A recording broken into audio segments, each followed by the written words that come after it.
Kali ini Bunga mengambil gunting dan kembali mencoba untuk melukai lehernya. Reza sempat bertengkar dengan Bunga. Bahkan dia sempat nggak sengaja melukai tangan Bunga saat berusaha merebut gunting yang dipegangnya. Bunga bilang, "Ngapain sok peduli? Kamu kan nggak pernah sayang sama adek. Biar aja adek mati sama mama." Halo guys, welcome to Ebin Berkisah.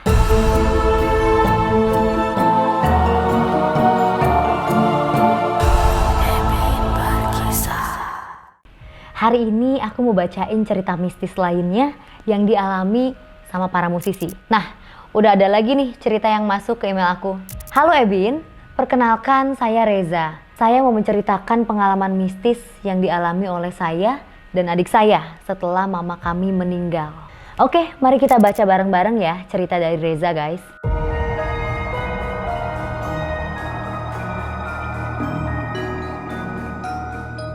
Saat itu Reza sedang berduka. Mamanya baru aja meninggal dunia. Meninggalkannya dengan adik tirinya yang bernama Bunga yang masih kecil. Karena Reza nggak tahu di mana keberadaan ayah Bunga, jadi mau nggak mau dia harus mengasuh Bunga. Sebenarnya Reza ngerasa nggak ikhlas. Dulu sang mama adalah seorang vokalis band indie. Dia berselingkuh dengan sesama anggota bandnya. Nah, Bunga adalah anak dari hasil perselingkuhan tersebut.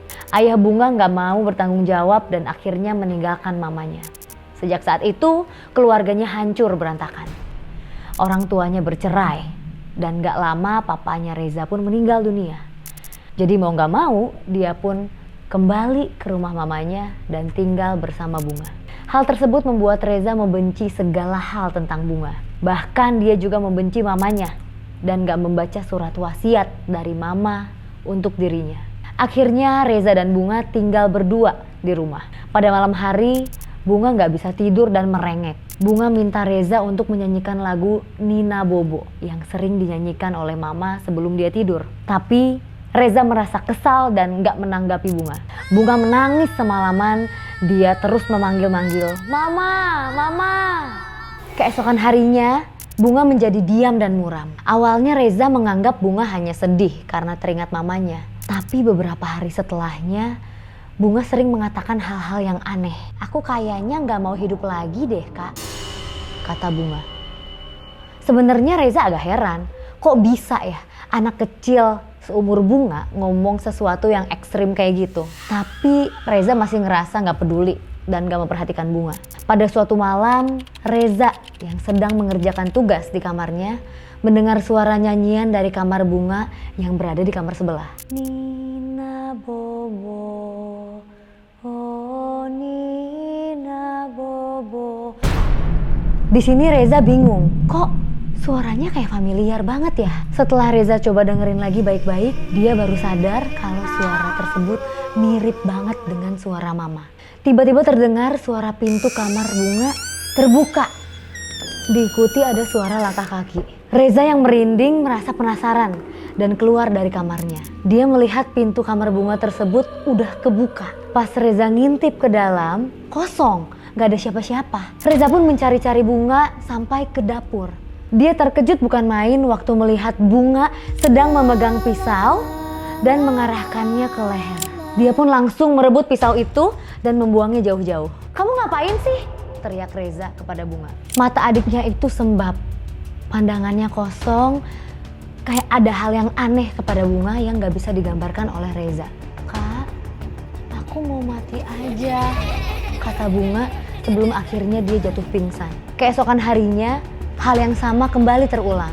Reza mendengar suara nyanyian mamanya lagi dan diikuti kelakuan ekstrim Bunga. Kali ini Bunga mengambil gunting dan kembali mencoba untuk melukai lehernya.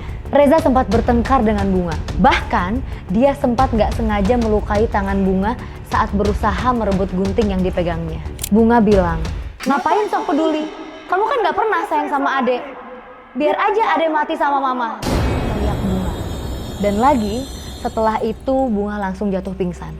Teriakan Bunga tersebut sempat membuat Reza bingung. Yang memanggil Bunga dengan sebutan adek hanyalah dirinya dan juga mama. Kejadian tersebut berulang sampai 3 kali. Reza sempat berpikir kalau mungkin aja Bunga depresi karena ditinggal oleh mama. Akhirnya Reza mencoba untuk ngobrol dengan Bunga. Bunga bercerita kalau saat malam sebelum tidur, dia sering mendengar suara mama menyanyikan Nina Bobo. Dia juga merasakan ada yang mengusap-ngusap kepalanya dengan lembut. Setelah itu dia nggak ingat apa-apa lagi dan bangun kembali saat Reza berusaha untuk menyadarkan dirinya dari pingsan. Mendengar cerita Bunga, Reza merasa bingung. Dia juga mendengar suara nyanyian mama. Apa benar Bunga depresi? Ataukah ada kemungkinan lain? Reza pun akhirnya membuat rencana untuk memastikan dugaannya. Pada suatu malam dia menunggu suara nyanyian mama. Ternyata benar. Sekitar jam 11 malam, Reza mendengar nyanyian Nina Bobo seperti malam-malam sebelumnya. Reza pun langsung bergegas berlari keluar dari kamarnya dan langsung masuk ke kamar Bunga. Dia melihat Bunga terbaring di kasur dengan mata yang memutar ke dalam. Melihat Bunga seperti orang kesurupan, Reza pun berusaha membangunkannya dengan menepuk-nepuk pipinya. Namun tangan Bunga menepis tangan Reza dan mendorongnya sampai terjatuh. Reza merasa pusing banget karena kepalanya terbentur ke lemari. Saat dia kembali buka mata, dia melihat Bunga sedang melilitkan tali ke lehernya sendiri. Merasa ketakutan dan gak berdaya, Reza akhirnya berteriak, "Mama, jangan bawa adek!" Bunga pun berhenti. Dia menatap Reza dengan tatapan menyeramkan. Tali yang terlilit di lehernya menjuntai ke bawah, menambah kengerian bagi Reza. "Kamu gak baca surat dari Mama," ucap Bunga dengan suara serak dan berat.